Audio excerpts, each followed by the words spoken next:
এই টার্গেটটা শুধুমাত্র যে ইরানের একটা ফ্রিগেটকে নষ্ট করেছে এরকম নয়। বিষয়টা হচ্ছে যে ভারতকেও একটা টার্গেট করা হয়েছে এবং মানে এই স্টেলথ প্রযুক্তির সাবমেরিন যদি সত্যি, মানে আমি জানি না কতটা এই মুহূর্তে এটা ডেভেলপমেন্টে রয়েছে। এবারে বিষয়টা হচ্ছে যে স্বাভাবিকভাবে তার মানে এই যে টার্গেটটা যে করা হচ্ছে কোথাও না কোথাও আমরা ছবিতেও দেখাবো যে মানে ভারতের যে জলসীমা সেখান থেকে কতটা ডিস্টেন্স এবং মানে কতটা সহজেই অ্যাটাকটা যে কোনো একটা জায়গায় কিন্তু মানে টার্গেট করা যেতে পারে। এই যে দেখুন নাগেরকৈল, এই জায়গাটায় তো ভারতের কন্যাকুমারীর পাশেই ভারতের এখানে একটি বেস রয়েছে, নেভাল বেস রয়েছে এবং সেখান থেকে এই দেখুন যেখানে সাবমেরিন পয়েন্টটা 297 কিলোমিটারের মধ্যে। এবারে এইখানে যদি অ্যাটাকটা মানে করে দেওয়া যায় তাহলে তো একেবারে মানে ভারতের একদম স্ট্র্যাটেজিক বেস, সেই স্ট্র্যাটেজিক বেসটাকে একেবারে ডিস্ট্রয় করে দেওয়া যাবে। আবার এই আলোচনা যখন আমি করছি, রাশিয়ান মেড SU-30 MKI খুব মানে দুর্ভাগ্যজনক একটা ঘটনা, সেটা ক্র্যাশ করেছে আসামে এবং দুজন পাইলট তারা নিহত হয়েছেন। তো কোথাও কি একটা কোইন্সিডেন্স কি মনে হচ্ছে যে এটা মানে মানে নিছকই একটা দুর্ঘটনা, নাকি এর মধ্যে অন্য কোনো একটা বিষয় থাকতে পারে?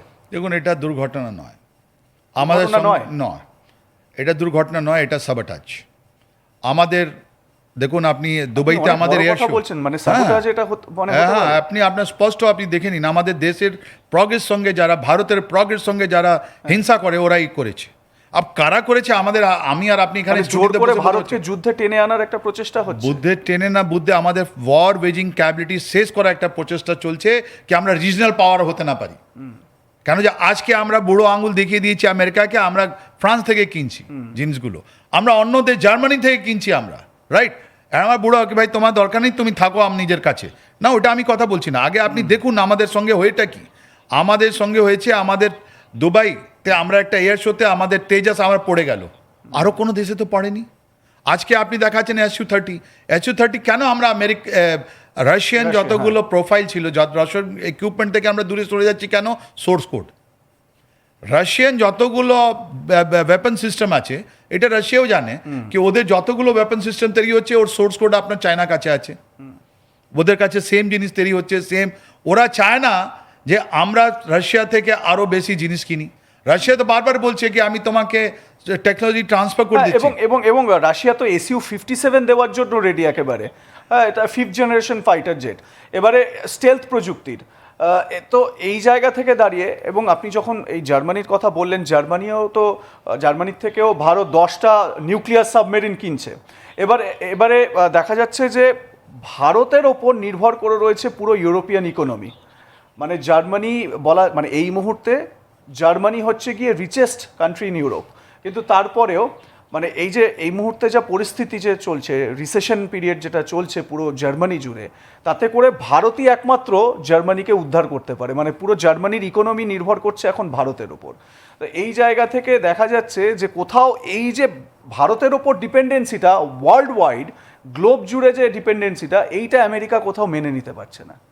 দেখুন, একটা মনোজ কুমার ছিল আমাদের বলিউড পিকচারে, অনেকগুলো বই বানাতো, খুব ভালো ভালো গান ওখানে দিত।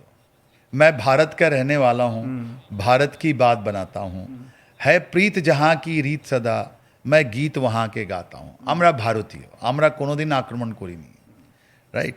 আমাদের আক্রমণ করা কোনো নিয়তি নেই। পাকিস্তান যেরকম আছে অবাধ থাকুক, কিন্তু মনে রাখবেন 1947-এ প্রথম জিনিস ব্রিটিশরা বলেছিল যে আপনি ইন্ডিপেন্ডেন্ট হতে পারবেন না, আপনাকে বলতে হবে আপনি কোন দেশে কোন জায়গায় থাকবেন, পাকিস্তানে থাকবেন না ইন্ডিয়াতে থাকবেন, এইটাই আপনার কাছে অপশন ছিল, east and West Pakistan India. Kashmir কবে থেকে ডিভাইড করা হয়েছিল পশ্চিমবঙ্গকে, আর বেঙ্গলকে ডিভাইড করা ছিল, আর ডিভাইড করা হয়েছিল পাঞ্জাবকে। আর এখানে যিনি করেছিলেন ওনাকে তো শুধু 4 মাস দিয়েছিল। এই যে আপনার যিনি ব্রিটিশ ইনি এসেছিলেন এখানে, যিনি আমাদের রেখাঙ্কন করবেন, ওনাকে চার সপ্তাহ দেওয়া হয়েছিল। 4 সপ্তাহ উনি কিছু করতে পারেন, উনি বুঝতে পারেননি কি কোথায় সিলহাট আছে, কোথায় কি আছে, উনি জানতেই পারেননি। তো আমাদের যে ডিভিশন হয়েছে ওর মধ্যে কাশ্মীরের জিনিসটা ওর মধ্যে ডিভিশন হওয়ার কথা নয়, রাইট? তো এটা প্রথম দিন থেকে এরা যে একটা কথা বলছে, এটা ওদের মানতে হবে, আমাদের সঙ্গে মিলে যেতে হবে। আমরা কোনোদিন বলছি না, এখনও বলছি না আপনাকে কেন বললাম, এই যে আপনার ডোনাল্ড ট্রাম্প যখন বলছেন কি বাইরেকার লোক এসে তোমার ইরানে হামলা করবে, তো তুমি যদি এটা সেপারেটিজম আর এথনিক ফেল্ট লাইন করছো, তাহলে ওই গিলগিট বালতিস্তানে আপনি জানেন কি হলো 1 তারিখে 1 মার্চে পাকিস্তানে 32 সিভিলিয়ান মানে মারা গেল আপনার করাচিতে। ওকে আমেরিকান মারিনগুলো ওনাকে গুলি করলো। 2 জন মারা গেল আপনার ইসলামাবাদে, আর 10 জন লোক মারা গেল এই গিলগিট স্কার্ডুতে, গিলগিট বালতিস্তানে। ওরা চায় না যে ওরা পাকিস্তানের সঙ্গে থাকুক। একদিকে ওরা তাকাচ্ছে আমাদের দিকে, যখন আমরা কত হাজার কোটি টাকা দিয়ে আমরা ওখানে রেল নিয়ে গেছি, রেল ডেভেলপমেন্ট নিয়ে গেছি। আমার এখানে একটা আমার বিকাশ, সেটা হচ্ছে গিয়ে ভারত সবসময় একটা ব্যালেন্স ডিপ্লোমেসি নিয়ে চলেছে।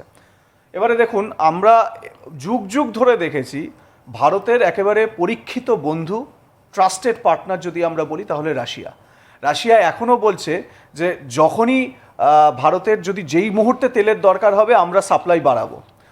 তো এই রকম একজন পার্টনার যখন রয়েছে, তখন সেই পার্টনারের সঙ্গে তো ভারতের চুক্তি তো রয়েছে, ভারত এগোচ্ছেও, স্ট্র্যাটেজিকভাবে এগোচ্ছেও, কিন্তু তারপরেও আমেরিকার সঙ্গে কেন ভারত এতটা, মানে আমি বলবো যে ভারত আমেরিকার প্রতি একটু দুর্বলতা পোষণ করছে। আমি জানি না এক্স্যাক্ট ওয়ার্ডটা কী হবে, কিন্তু ভারত কোথাও কি মানে এত ভালো ট্রাস্টেড পার্টনার থাকা সত্ত্বেও আমেরিকার প্রতি যে ভারতের অবস্থানটা, সেটা কি মনে হচ্ছে একটু অহেতুক? দেখুন, আমেরিকার কাছে আমেরিকা এখন কিছু বানায় না, সব বাইরে থেকে ইম্পোর্ট করে। ওদের ইকোনমিতে আপনার ডিফেন্স ইকোনমি একটা বেস্ট একটাই আছে, তাই জন্য পুরো বিশ্বে নিজের লোককে মিলিটারি বেস করে রেখেছে, আর ওখান থেকে দোহন করছে। আমি তোমাকে মিসাইল দেবো, তুমি এত টাকা দেবে। এবং ইনফ্যাক্ট মানে এই যে যুদ্ধের জন্য যে ইন্টারসেপ্টরগুলো লাগছে, সেগুলোর প্রোডাকশন কমে গেছে, কারণ ওর যে অ্যাসেম্বল করার যে মানে র মেটেরিয়ালগুলো, সেইগুলো সাউথ কোরিয়া থেকে আসার কথা, সেইগুলোর জন্য নাকি আটকে পড়েছে। অনেকগুলো কাহিনী আছে, কিন্তু আমেরিকা যেটা আছে নিজে পাওয়ার, ট্যারিফ, স্যাংশন। আপনি যদি ইরানের উপরে স্যাংশন না দিন ভালো, কোনো প্রবলেম নেই, কিন্তু ও বলছে কি ইরানের সঙ্গে যদি তুমি বিজনেস করো তোমার উপরেই স্যাংশন লেগে যাবে। তার মানে তোমার সঙ্গে আমাদের যে বিশ্বে অন্যগুলো দেশ যেটা আমেরিকার সঙ্গে জড়িয়ে আছে তোমার সঙ্গে বিজনেস করতে পারে, তার মানে তোমাকে ইকোনমিক্যালি আইসোলেট করে দেওয়া হবে। রাশিয়ার উপরে স্যাংশন আছে, রাশিয়ার অনেকগুলো কোটি কোটি টাকা ওরা আরব আর মানে billions and billions of dollars ওরা আটকে রেখে দিয়েছে, রাইট? এই যে পাওয়ার আমেরিকার কাছে ছিল, যতদিন এটা শেষ না হয় এটা শেষ হয়ে যেত ওখানে। যদি ওনার কাছে ভেনেজুয়েলা অয়েল থাকতো না, যদি এই খাড়ি দেশেরটা যে ডিস্ট্রাপশন না থাকলে, মানুষ আস্তে আস্তে করে বুঝতে পেরেছে, তাই জন্যে সাউথ ইকোনমি এখন ডেভেলপ হচ্ছে, যেটা আপনার মধ্যে ব্রাজিল আছে, ব্রিক্স যেটা আমরা বলছি, রাইট? ব্রিকের মধ্যে ব্রাজিল আছে, রাশিয়া আছে, ইন্ডিয়া আছে, সাউথ আফ্রিকা আছে, চায়না আছে। এই ব্রিক্স যেটা আছে, ব্রিক্স বলছে আমি আমেরিকা ছাড়া বিজনেস করব, আমাদের আমি ডলার নিয়ে কথা বলবো না। যেখানে যেখানে যখন কথা হচ্ছে ডলার ছাড়া, তখন ওখানে প্রবলেম হয়ে যাচ্ছে।